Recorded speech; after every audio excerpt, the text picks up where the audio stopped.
Makichi makota chalo ani tinjir enya dalum tokkicha maka Yesusi isan fayyineta enofe Makichi makota chalo ani tinjir enya dalum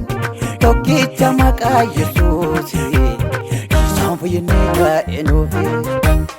isan fayyineta enofe isan fayyineta enofe isan fayyineta enofe isan fayyineta enofe isan fayyineta enofe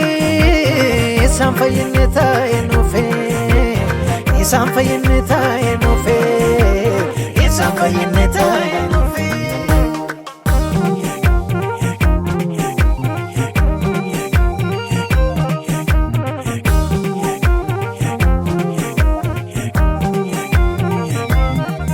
Isatu akablaba nama waka wali dararse dinumanu giddu dabase Isatu akablaba nama waka wali dararse dinumanu giddu dabase dinumanu giddu dabase dinumanu giddu dabase Dinumanu giddu dabase dinumanu giddu dabase ega garbamiti tanirra mucasa sabahu bada isa kanam dhugansa ega garbamiti tanirra mucasa ya sabahu bada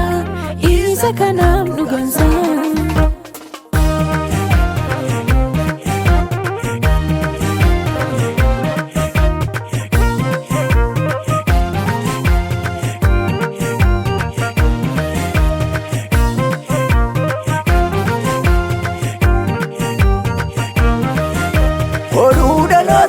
من الدوب قنات في الدوب كاي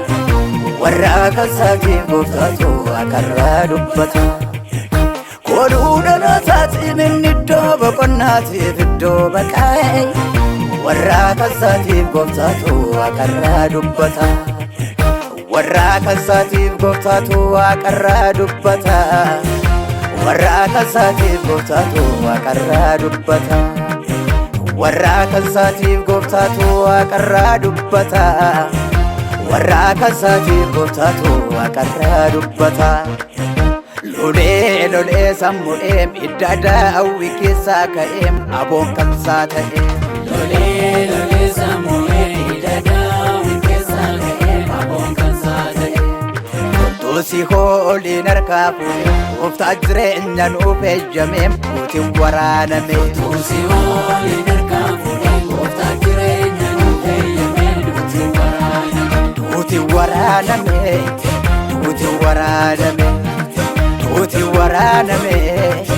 Tuti waraname